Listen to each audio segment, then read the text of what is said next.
우리는 살아가면서 많은 필요하고 중요한 것들이 있습니다. 그 중에 하나가 소통, 관계라는 생각이 듭니다. 가족 간의 관계가 원활할 때 그 가정에 기쁨이 있고, 또 직장이나 교회도 마찬가지입니다. 관계의 원활한 모습이 참으로 중요한 덕목이고 또 삶의 기쁨이 되는 듯합니다.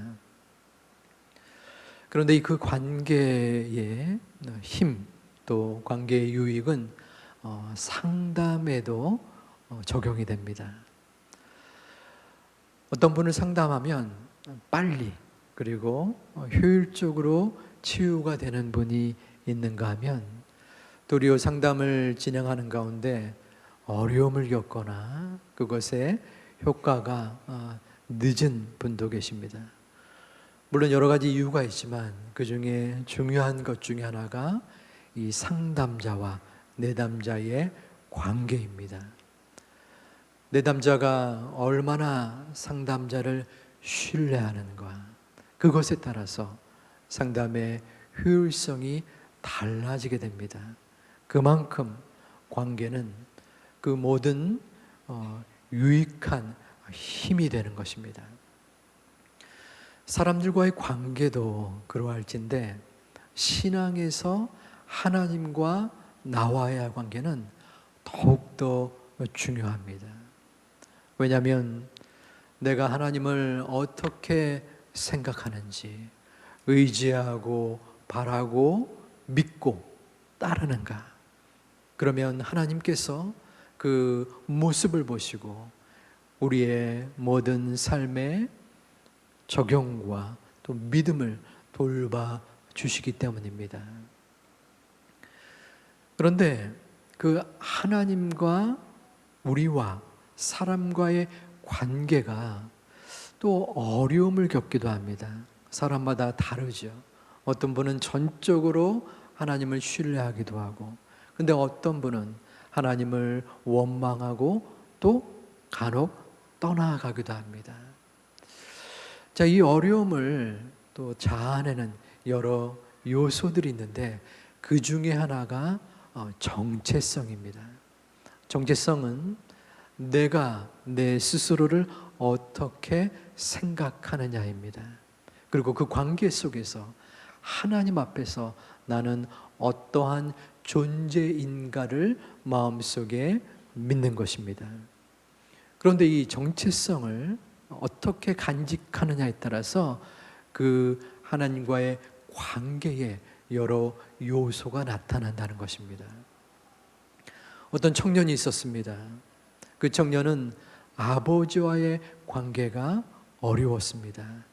아버지가 어릴 적에 성장 과정에서 사랑보다는 야단과 꾸중을 많이 했어요.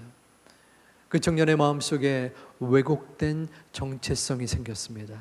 나는 쓸모없는 존재구나, 잘못 태어났구나. 그런데 상담의 과정 속에서 그것이 올바르지 못하다는 것을 알게 되었고, 또한 아버지에 대한 잘못된 그릇된 가치관을, 생각을 고치게 되었습니다. 그 마음속에 나는 잘못 태어난 것이 아니라 여전히 사랑받는 존재고 아버지의 사랑하는 아들이다 라는 정체성이 회복이 되니까 그 관계가 회복이 된 것입니다. 그만큼 이 정체성은, 올바른 정체성은 그 관계에 중요한 역할을 감당합니다. 그러므로 우리는 신앙의 정체성을 바로 세우는 것이 필요합니다. 우리는 오늘 말씀을 통해서 두 가지의 영적 정체성을 살펴보고자 합니다. 베드로전서는 베드로가 기록한 글입니다. 베드로가 1절 말씀해 보니 소아시아의 여러 지방에 편지에 글을 썼습니다. 그리고 이 소아시아의 지역 가운데에 속한 이 지도에 나타나듯이 분도와 또 아시아, 바누니아, 갑바도니아, 도기아, 갈라디아 이러한 지역들 가운데서 그 편지의 글을 받게 된 것입니다. 오늘날로 따지면 터키의 지역에 해당이 됩니다. 이 시기는 네로라는 황제가 기독교인들을 본격적으로 박해했던 그러한 때였습니다. 본문 1절에 보면은 사도 베드로가 본도, 갈라디아, 갑바도기아, 아시아, 비두니아에 흩어진 나그네에 편지를 썼습니다. 여기서 흩어진이라는 원어는 분산되다, 흩어진 자라는 의미를 지니고 있습니다. 당시에 이스라엘 민족들은 한 곳에 모여 살지 못했어요.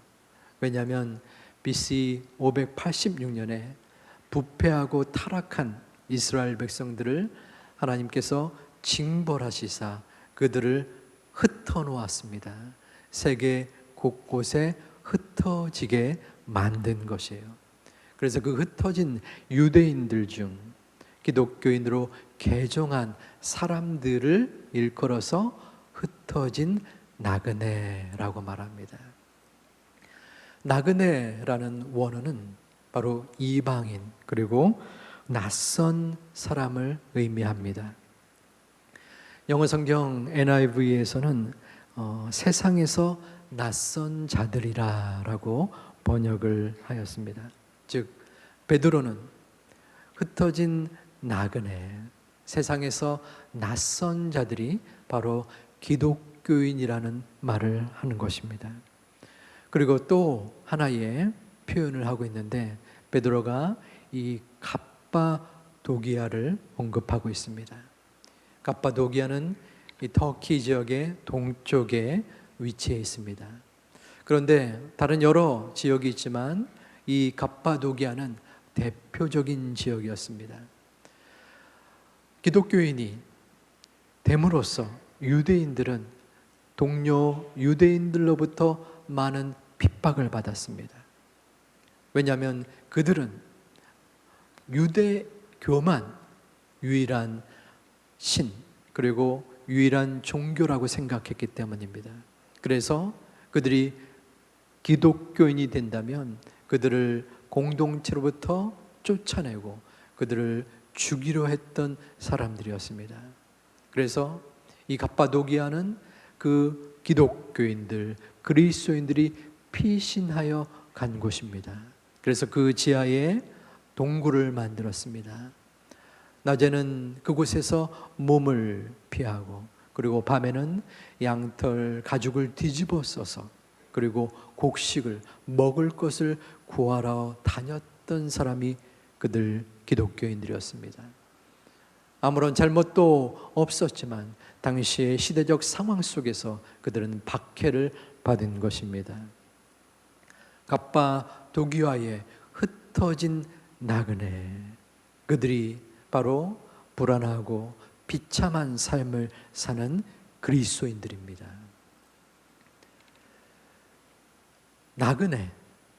나그네는 우리 성도들이 이 땅에서의 삶을 일시적으로 감당하면서 어려움과 문제를 겪으며 사는 사람들입니다. 나그네는 일시적으로 그 지역을 여행하게 됩니다. 아무리 좋은 풍광이 있을지라도, 아무리 훌륭한 저택이 있을지라도 보통 며칠이나 몇 주 동안 머물다 집으로 돌아가는 존재가 바로 나그네입니다. 우리의 첫 번째 영적 정체성은 바로 본향을 사모하는 나그네입니다.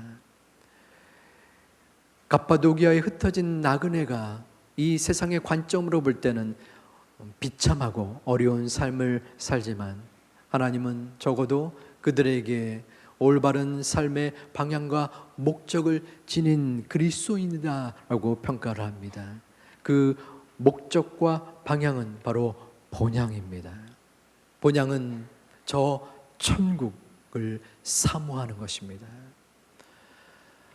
바로 나그네는 이 땅에서의 험난한 삶을 영원한 것으로 여기지 아니하고 일시적으로 여기는 믿음을 지니고 있습니다.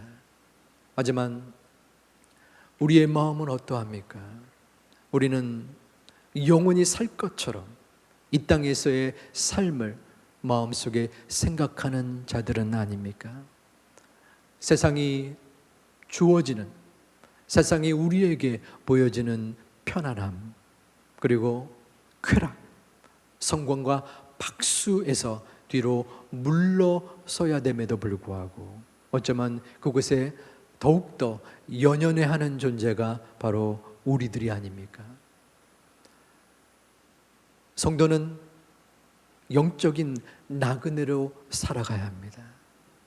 영적인 나그네는 그 마음속에 오직 하나님의 본향, 그리고 그 천국을 소망하는 자들입니다. 이는 이 땅에서의 삶을 영원한 것으로 여기지 아니하고 허무하게만 살라는 것은 아닙니다. 나그네로 인식하고 나그네의 삶을 확신하는 사람은 험한 이 세상의 광야길에서 어떤 고난이 나에게 닥쳐올지라도, 험난한 삶의 공포가 나에게 엄습할지라도, 경제적인 어려움이 나에게 닥쳐올지라도 그 과정이 일시적인 나그네의 발걸음임을 믿는 마음입니다. 나의 영원한 기도와 감사와 찬양과 소망은 저 본향 하늘에 있음을 믿고 견디고 버티는 것입니다.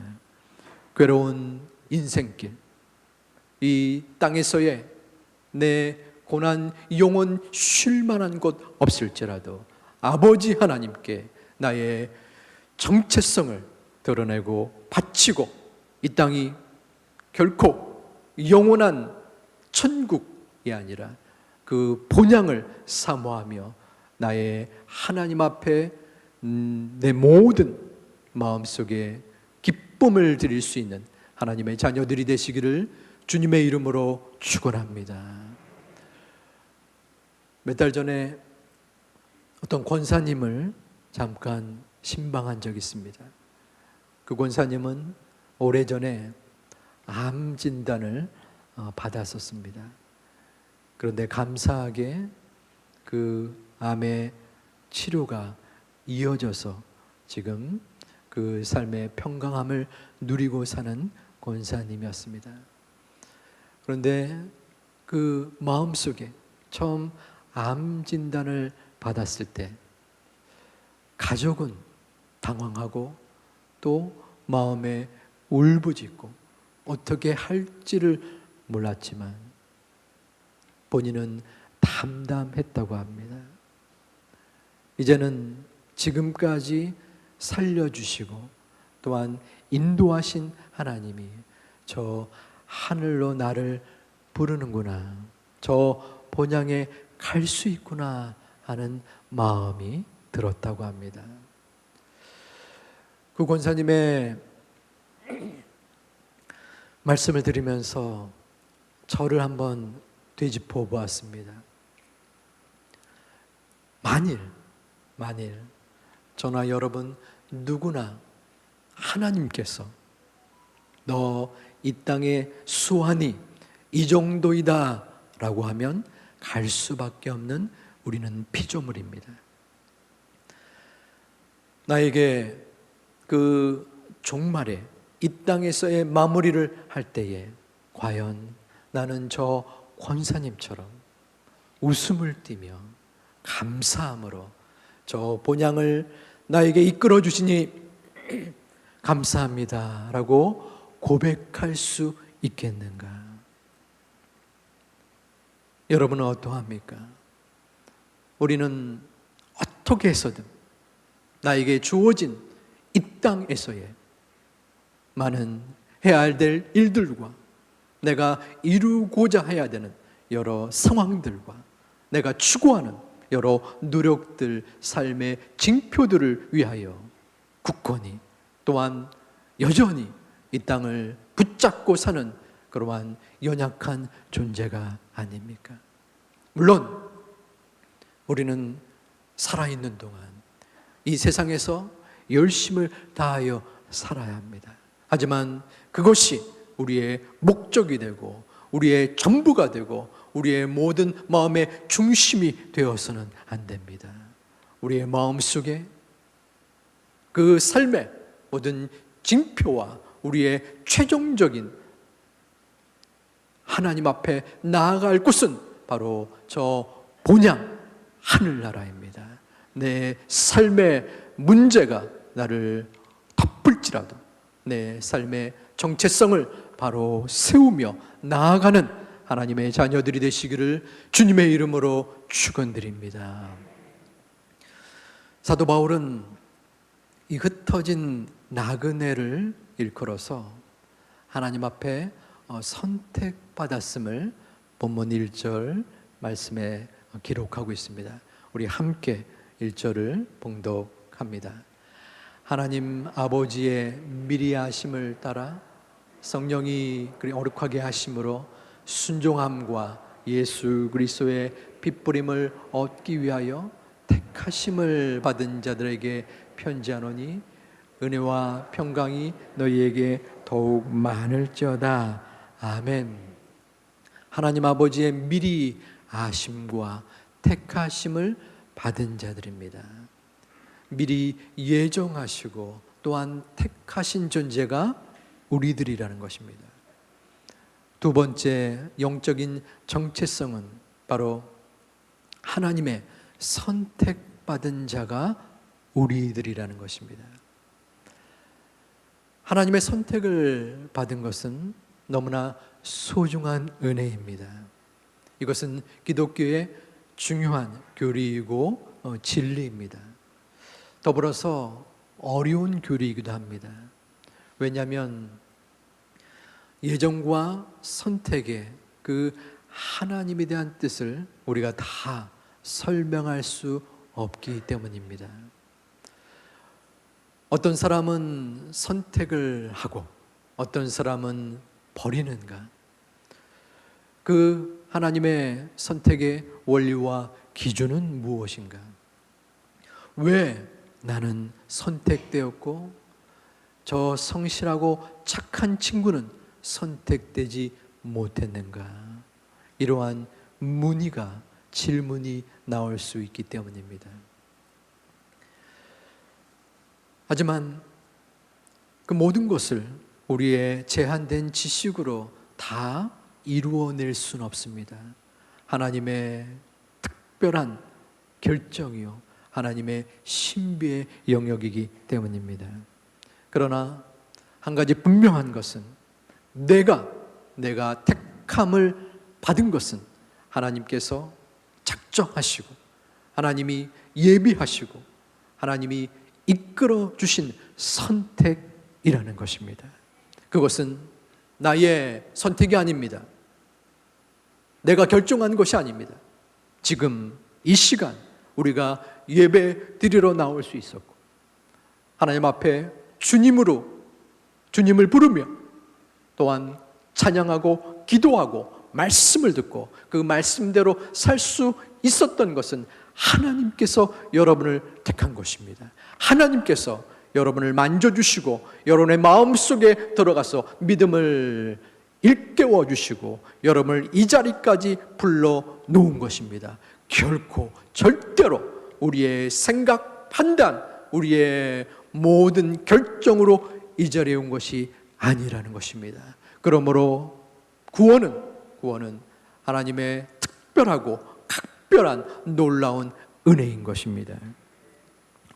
우리는 수백 번, 수천 번 이 구원에 대하여 예정과 선택에 들었기 때문에 그저 스쳐 지나가는 성경의 한 구절로 어쩌면은 당연히 내가 그 구원받은 백성으로 들어야 되는 생각을 가질 수 있지만 이것은 놀라운 영적인 은혜라는 것입니다. 이 자리에 혹시 깊은 구덩이에 빠져서 도저히 내 힘으로는 헤어날 수 없었던 경험을 가진 분이 계십니까? 혹은 깊은 늪 속에 허우적대다가 간신히 다른 사람의 손에 이끌려서 생명을 구한 분이 계십니까?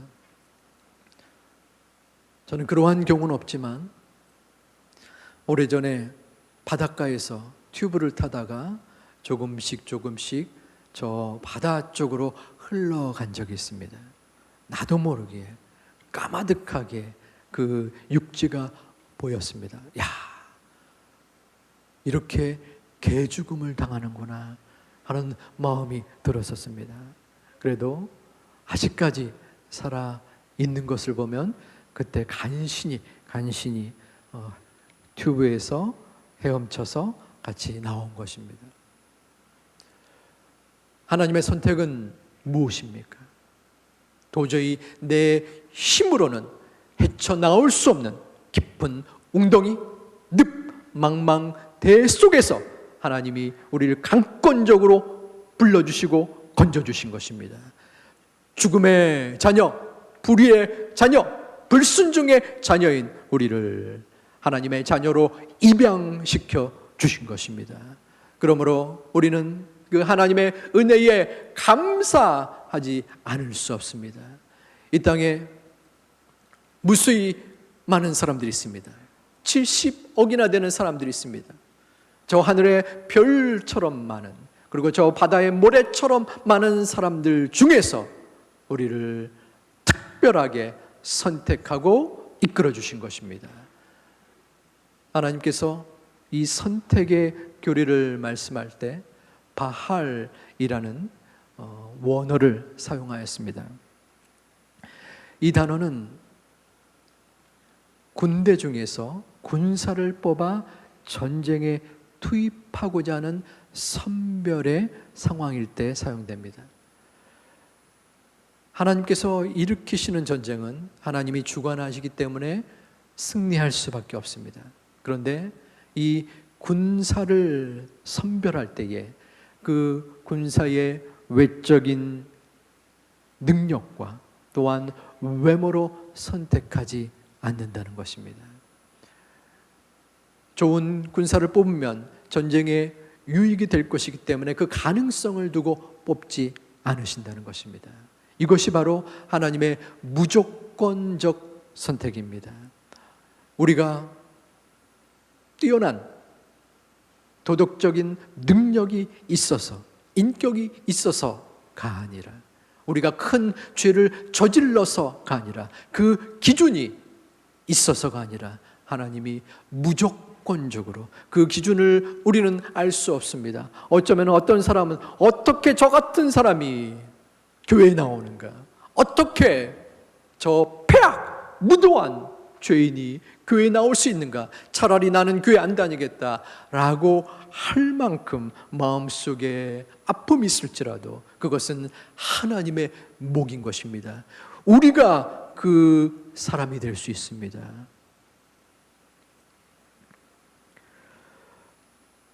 여러분, 드라마나 영화를 볼 때에 왕자의 그러한 모습을 볼 수 있을 것입니다.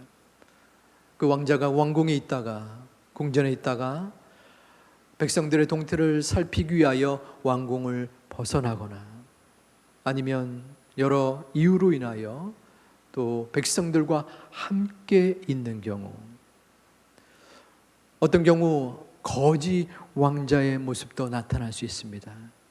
왕자가 거지가 된 것입니다. 시궁창과 같은 거지 소굴에서 왕자가 살아가는 것입니다.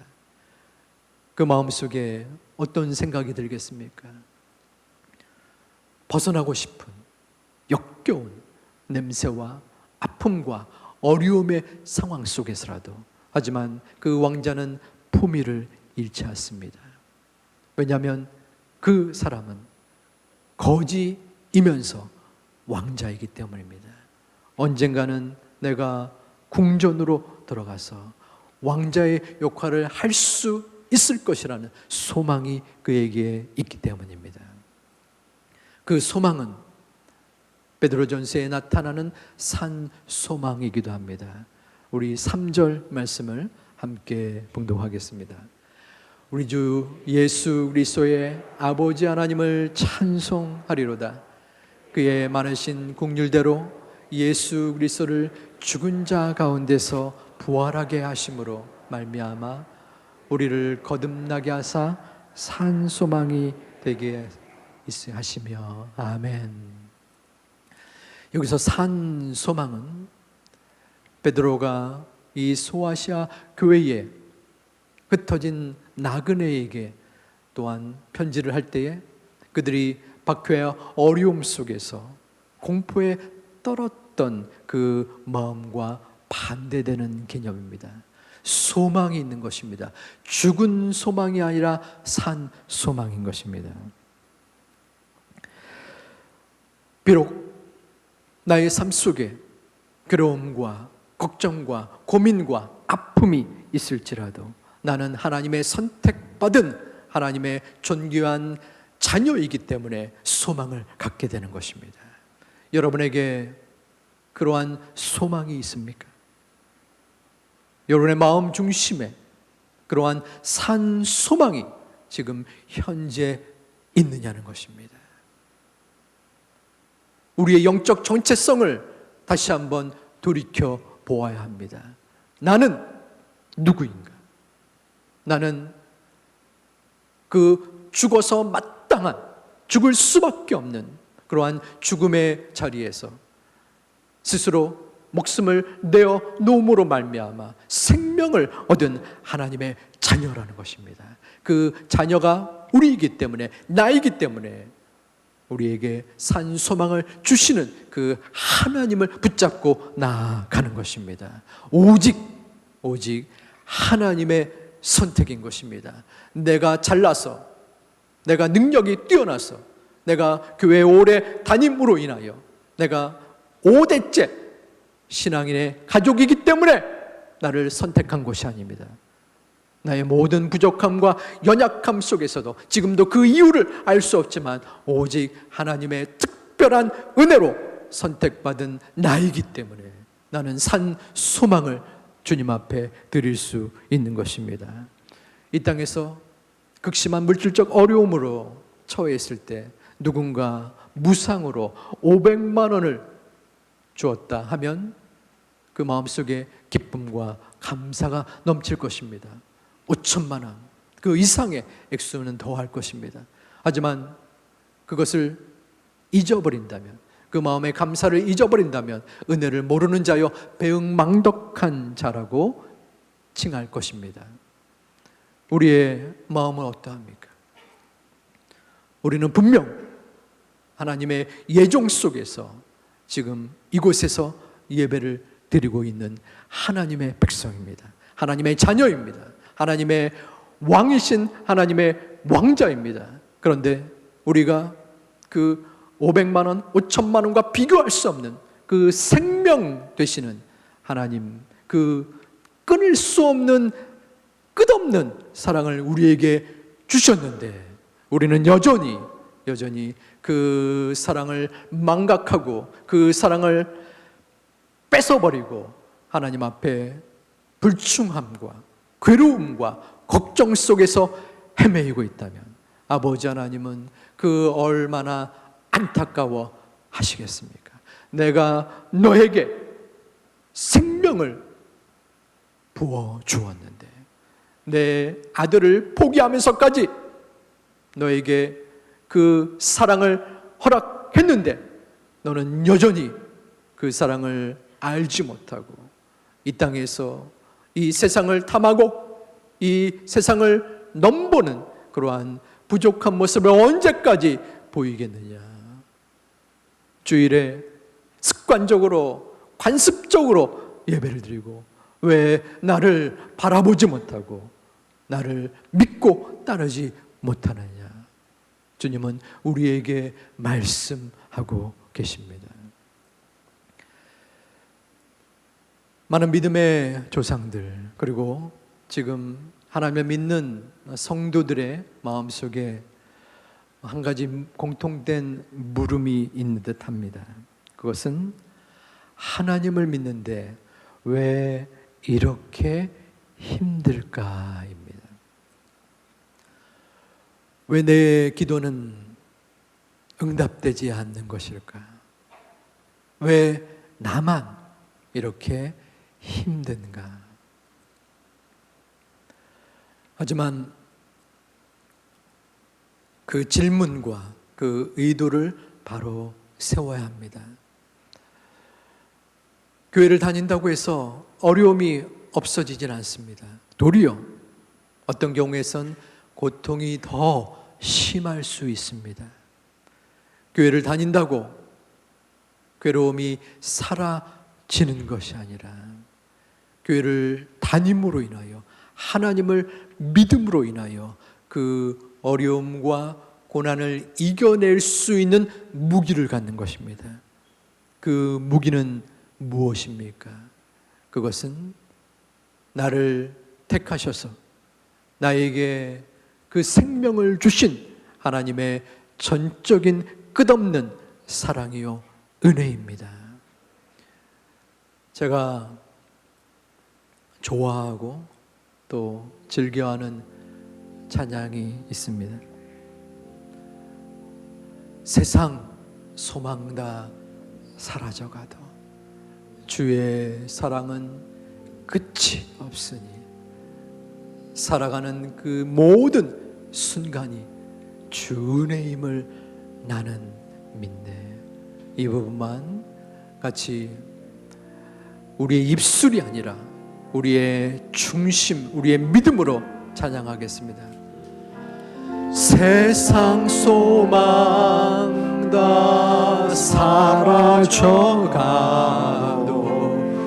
주의 사랑은 끝이 없으니 살아가는 이 모든 순간이 주 은혜임을 나는 믿네. 세상 소망 다 사라져갈지라, 소망 다 사라져가도 주의 사랑은 끝이 없으니 살아가는 이 모든 순간이 주 은혜임을 나는 믿네. 아멘. 문제는 문제가 아니라 우리의 소망 없음이 문제입니다. 거대한 폭풍과 같은 문제가 우리를 넘어뜨리려 할지라도 그 문제는 문제가 아닙니다. 도리어 우리의 마음속에 소망 없는 우리의 믿음 없음이 문제입니다.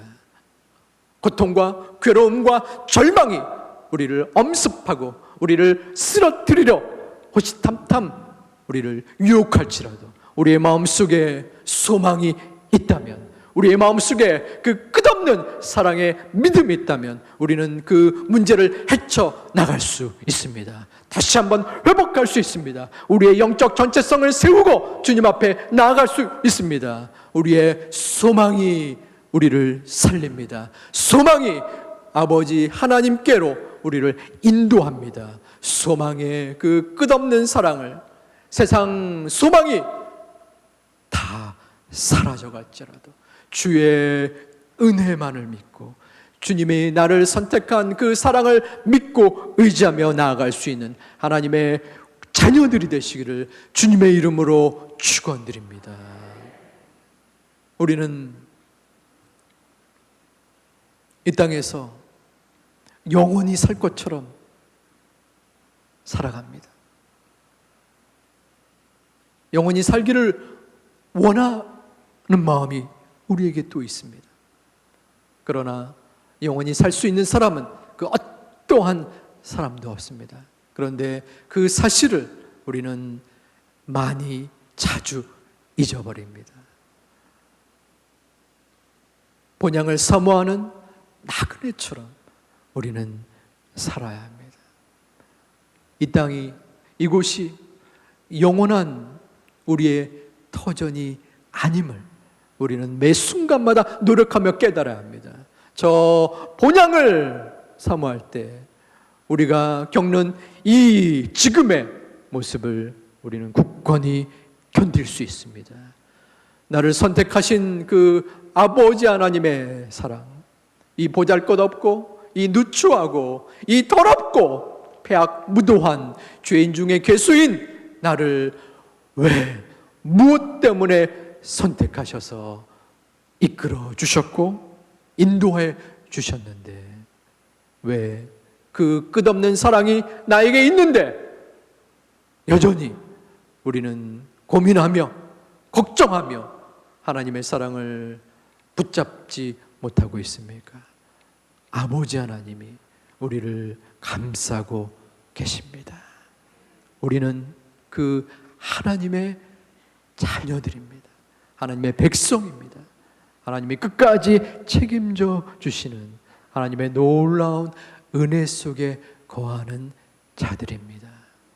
영적인 정체성을 마음에 품고 그 정체성 위에서 아버지 하나님의 온전한 관계가 회복되는 귀중한 제2 가족들이 되시기를 주님의 이름으로 축원을 드립니다.